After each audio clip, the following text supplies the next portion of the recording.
Faturamento é uma ilusão que muita gente tem de que é o maior objetivo de um negócio na internet ou um negócio de qualquer tipo, mas é uma brincadeira que as pessoas vivem em cima de tipo, ah, eu preciso faturar mais. Nossa, eu faturei tantos milhões, esse fulano de tal faturou tanto X.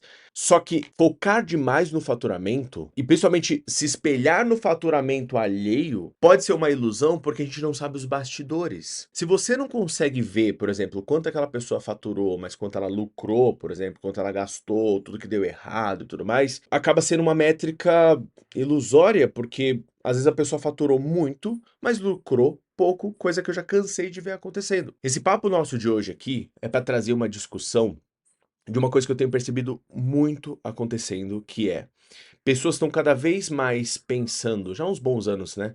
Pensando em construir faturamento, fazer renda, fazer dinheiro, e menos pensando em construir um negócio. Que aí vem aquela palavrinha mágica, estrutura. Quanto que você está construindo de estrutura na tua vida, no teu negócio? Quanto que você está realmente fazendo algo que não dependa de você? Todo mundo quer um negócio escalável, todo mundo quer um negócio que você trabalhe pouco e ganhe muito. Tá, beleza.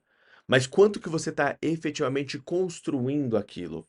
Não é o seu faturamento que vai te levar lá, porque eu cansei de ver empresários faturando pouco, mas construindo alguma coisa, e pessoas com um faturamento gigantesco, mas sempre num lado muito vertical. Ou seja, se alguma coisa acontece, oscila, esse faturamento dele desce bruscamente. E eu já passei por isso também. Quando a gente empreende no Brasil, principalmente na internet, a gente se torna um empreendedor solitário. A gente está muito sozinho. É uma coisa muito natural de acontecer. Então a gente tem que tomar cuidado.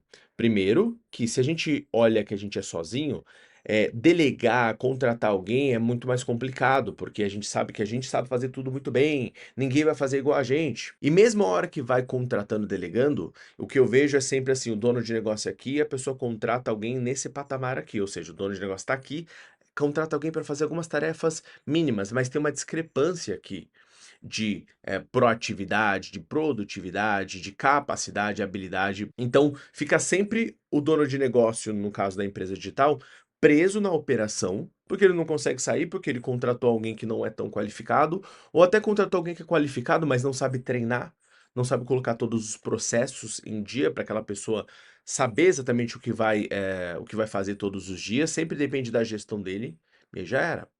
Eu já passei por esse problema algumas vezes, porque eu entendia que estrutura era algo que você tinha quando crescia muito, quando você era gigante, nossa, muito grande, quando estiver faturando muitos milhões e tal. Mas não é isso. O que que normalmente trava essa evolução? Uma barreira que acontece. Quando você começa a ganhar dinheiro pensando em renda, você vai sempre reverter aquele dinheiro do faturamento para você, pessoa física. Você não consegue fazer uma separação. E eu me coloco nesse balaio, tá?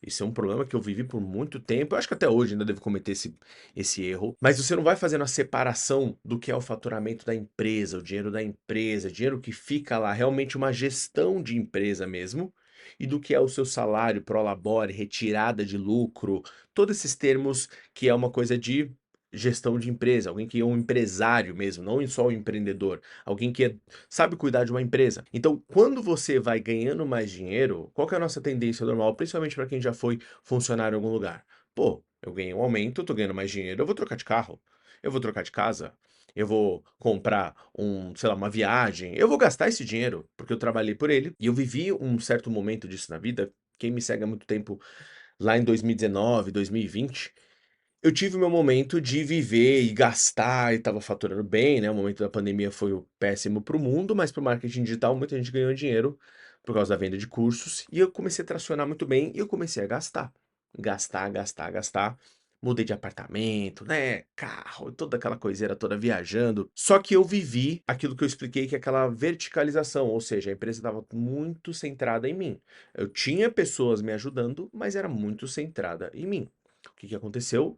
Por causa de oscilações que aconteceram até por problemas pessoais, não foi nem coisa de negócio. Por problemas pessoais, a empresa começou a sofrer, porque era tudo dependia de mim, tudo começou a oscilar e quase colapsar. Então, eu vi ali o que era ser um empresário rico de empresa pobre, que não tem a ver com dinheiro, tem a ver com estrutura. Eu não peguei o dinheiro e reinvesti em estrutura como eu deveria, porque eu achei que estava tudo bem, tudo ia funcionar, tudo certo. O ano de 2021 foi muito complicado para muitos empresários, no geral, né, e principalmente na internet também, porque todo mundo que pegou a onda de 2020 sentiu a queda depois. Então, ser esse empresário digital ou mesmo físico, mas sem essa estrutura, você vai percebendo que você vive numa oscilação absurda. E eu fui percebendo esses ciclos e aos poucos eu fui mudando. É muito difícil você construir uma estrutura, é difícil não deixar o seu custo pessoal ficar no caminho. Hoje em dia eu moro num apartamento super simples. Quem me segue há muito tempo sabe o tipo de vida que eu vivia. Mas por que eu moro num apartamento simples? Porque um apartamento simples, ele garante mais liquidez para eu investir na minha empresa para construir estrutura. Porque eu já vivi todo aquele resto. Eu já vivi aquele lado não de ostentação, nunca foi disso, mas eu já vivi aquele lado do conforto, de ficar deslumbrado com dinheiro. Mas com a maturidade você vai vendo que, cara, o negócio ele é mais importante. É como se fosse um filho mesmo. Você vai priorizar o gasto no negócio, no CNPJ. Por quê? Porque no caso do CNPJ é ele que vai construir todo o resto para você. Então você investe muito no seu negócio e o que transborda sobra para você. Então, bons empresários, quando você encontra eles, você vê pessoas que têm empresas multimilionárias, que têm um carrinho simples, né? Vive uma vida ok, não é para passar miséria, não odeio esse pensamento de escassez também, nossa, não, eu não vou economizar esse dinheirinho. Não. A gente sempre pode fazer mais dinheiro, mas é não se perder nisso, porque se você se perde nessa gestão financeira do dinheiro da empresa e de organização e tudo mais, você não constrói estrutura, e aí você está vulnerável para uma próxima oscilação, que você é pego de surpresa e tudo colapsa. E aí você fica sempre vivendo nesse ciclo, e aí você vê pessoas que estão frustradas, desanimadas com o digital. Ai, porque agora está muito difícil. Agora não tá muito difícil, só tá normal, só tá ainda é mais fácil do que muitos negócios, porém muitos. É muito mais fácil abrir um negócio digital, ter uma agência, ser um gestor de tráfego, prestar serviço. Prestar serviço é o jeito mais rápido de você ganhar dinheiro na internet, né? Você trabalhar pela internet. Só que a galera se mal acostumou, então acha que tá muito difícil, tá frustrado porque oscilou muito e acaba desistindo. Então esse vídeo aqui é um lembrete para você. Presta atenção nisso. Olha a estrutura que você está construindo. Se hoje você está nesse momento de vale, né? Ou de pico aqui, algum dos dois, presta atenção nisso. Se está no momento de pico aqui, já se prepara, se antecipa. Se está no momento de vale, lembra que é o momento de construir. Não é só o momento de fazer renda, fazer dinheiro. Claro que você pode ter, talvez, algum compromisso que você tenha que honrar, mas lembra de fazer dinheiro construindo estrutura, porque você pode ser que demore um pouco mais para você sair desse vale, mas você passa por esse vale pela última vez, pelo menos naquela profundidade de vale, entendeu? Daquele problema. Não é que você não vai oscilar nunca mais na vida, óbvio que você vai, mas toda vez que você vai oscilar, você vai sempre oscilar para cima. Você vai garantindo novos padrões, novos patamares da sua vida de oscilação, e você não volta mais para cá. E esse é o ponto. Porque existe uma grande diferença entre você oscilar entre 1.000, 100.000, milhões, sei lá, e você oscilar entre R$ 100, não ter R$ 100, não ter R$ 1.000 para pagar alguma coisa. Quando você não tem, te oscila, né? Para você não ter o dinheiro grandão, você pode ter um problema gigantão, mas a sua vida continua indo ok. Você continua tendo onde morar, você continua tendo teu carro, saindo para viajar, saindo para passear, você continua tendo a sua base da sua vida e que garante o seu mínimo de estrutura pessoal também. Que é um outro ponto que é interessante você pensar. Qual que é a sua estrutura pessoal? O que você precisa ter minimamente na sua vida? Para você não entrar num lado muito de escassez, de ficar, né, mão de vaca, de não gastar com nada, porque você também não pode fazer isso. Você não pode falar assim, meu, eu não vou gastar dinheiro, morrer de medo de gastar dinheiro. Não, você tem que ter um certo giro disso, até porque você vai ter que gastar dinheiro para fazer dinheiro. Investir em anúncios, investir em pessoas, investir em eventos, investir em viagens importantes. Então você vai ter que soltar um pouquinho. Mas o que que é a base para você? Então você tem que analisar, como eu fiz comigo. Tá, o que que é importante? Pô, para mim é importante conseguir ter a liberdade de viajar. Então ter sempre a autonomia de viajar e ter o dinheiro sempre para viajar. É a coisa mais importante do mundo viver num puta apartamento, uma puta casa? Agora não é para mim. Então foi eu que eu fiz a escolha desse apartamento. Carro é importante para você? É importante ter um carro novo ou ter qualquer carro? Não, qualquer coisa serve pra mim, realmente. Não tem problema. Ah, não. Pô, se tiver um carro que fica quebrando o tempo inteiro é um saco, porque eu gosto de pegar o carro e gosto de viajar. Então você vai pensar, tá. carro é uma estrutura para mim. Então, ali é um negócio que eu vou gastar algo um pouco mais, que talvez não seja tão racional logo de cara, mas eu sei que essa estrutura vai me tranquilizar, garantir a minha paz. Porque de nada adianta você morar numa casa que é barata, né? O aluguel é barato, ou você não paga, mas sei lá, é uma zona, é num lugar muito ruim, perigoso, e você não tem uma paz mental. De nada adianta você ter um carro só para ter um carro, mas que fica quebrando o tempo inteiro, você não pode contar com ele. E é a mesma coisa com funcionário, com tudo na vida.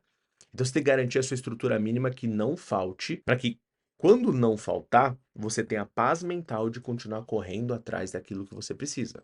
Então você faz isso na sua camada pessoal, você faz isso na sua camada da empresa, e aí você constrói a sua estrutura mínima, o seu colchãozinho, a sua rede de segurança mínima para você correr atrás do resto. Porque muito se fala sobre zona de conforto, na onde você cresce, porque tem que correr risco e tudo mais. E ok, sou muito a favor de tudo isso, de não se acomodar, de correr risco e tal, mas não dá para viver no modo vida louca. Tipo, um dia você tem muito, no outro dia não tem nada, ou fica sempre correndo risco de faltar, porque não tem nada de base, ou você tem alguma base que é muito cara, por exemplo, um custo de vida muito alto. Você pensa, meu Deus do céu, se dá alguma merda, o negócio colapsa inteiro. Você não pode ter isso. Então, você tem que correr risco, mas você tem que controlar, né, todos esses riscos de uma forma bem segura, que assim você vai garantindo que você vai crescendo cada vez mais rápido, mas principalmente você cresce de um jeito que você não volta patamar abaixo do que você estava antes. Você sempre vai garantindo um lugarzinho um pouco mais alto, principalmente para sua cabeça. Lembra, nós estamos sozinhos nessa. Por mais que a gente se junte em grupos, masterminds, essas comunidades e tudo mais, tem amigos, por mais que seja, no final das contas, quando a gente vai deitar a cama, ou a cabeça no travesseiro, a gente tá sozinho, mesmo quem tem um parceiro ou uma parceira. Tá casado, é muito difícil você ter um parceiro ou uma parceira que realmente tá fechado contigo. Então, se você tem, ótimo, maravilhoso, achou, ganhou na loteria, mas caso não tenha, tá tudo bem também, você só sabe que é o teu caminho, principalmente para você homem, tá? Você homem que tá assistindo, isso é o mais importante. É o nosso lado ser a fortaleza, a gente tem que ser sólido o suficiente, né? Você tem uma mulher do seu lado, uma parceira, por exemplo, pô, você tem que ser sólido o suficiente para aguentar o tranco. Você não pode ser de papel que bate um vento, você oscila. Eu já fui assim, né? De espírito fraco, que não aguentava pancada. Você tem que ser firme, aguenta a pancada, não desiste, porque muitas vezes você é o elo de tudo segurando na sua família e tá beleza, cara. Você pode chorar, você pode pensar, ai meu Deus, por que comigo? Tá, triste, beleza, burro, mas tudo bem. É isso daí. Você engole o choro, chora no travesseiro se for o caso, no outro dia você acorda e vai pra cima. Porque é a frase clichê pra caramba, que eu vou falar agora, mas é verdade. Cara, não importa quantas vezes você cai, você só tem que continuar levantando. Então, se oscilou, perdeu a estrutura, aconteceu alguma coisa, cara, continua levantando. Continua levantando. Continua acreditando. Esse ano de 2023 foi um ano que eu me conectei de volta. Na verdade, eu trouxe uma fé que eu não tinha antes. Eu sempre fui, ainda sou agnóstico, que não tem religião, mas eu me aproximei muito mais de Deus. E num momento meio complicado, porque, né, hoje em dia Deus é usado para conversão e tudo mais, né, vira os pastores do marketing digital, mas eu me aproximei comigo mesmo para simplesmente ter uma crença em alguma coisa. E o último conselho que eu te deixo é esse: tenha uma crença em alguma coisa irracional, que não pode ser explicado, tá? Alguma coisa maior, pode ser algo religioso, pode ser simplesmente uma crença de que a vida dá certo, do bem, não sei. Você precisa ter essa crença, essa positividade, que pode não fazer sentido, pode parecer negligente, pode parecer irresponsável, você está se sentindo bem no momento que está um caos, mas acredite em mim, você se sentir bem é o que garante que você saia daquele buraco. É só isso. Porque se você oscilar um pouquinho, fraquejar, você vai ser derrubado por você mesmo. Eu vi um vídeo, inclusive, num gringo na internet falando sobre isso. Falava winning and losing streak, que é tipo a sequência de ganhos e perdas. Se você começa a perder, você vai se viciar em perder, você vai achar, você vai entrar numa negatividade, você vai achar que as coisas não dão mais certo e você vai ladeira abaixo. E se você começa a ganhar, você desenvolve uma confiança, você começa a ganhar mais. Isso é científico. Então o que eu quero passar para vocês é isso: construam a estrutura, tenham essa estrutura interna para que vocês garantam sempre essa confiança, sempre essa tranquilidade, positividade, por mais clichê, good vibes, abraçador de árvore que seja a parada, mas é mais ou menos isso. Sempre fui uma pessoa muito pessimista, isso não me levou em lugares muito legais da minha vida. Então eu te recomendo que você tenha essa crença em qualquer coisa que você quiser, tá? Qualquer coisa que você quiser, qualquer religião, qualquer coisa. Mas acredite que vai dar certo no modo mais puro e coach da vida, mas é real. Porque funciona. Eu te digo por experiência. Combinado? Espero que tenham gostado dessa aqui. Deixa um comentário aqui embaixo de qual tema que você quer ver na próxima terapia do marketing. Beleza? Até a próxima, pessoal.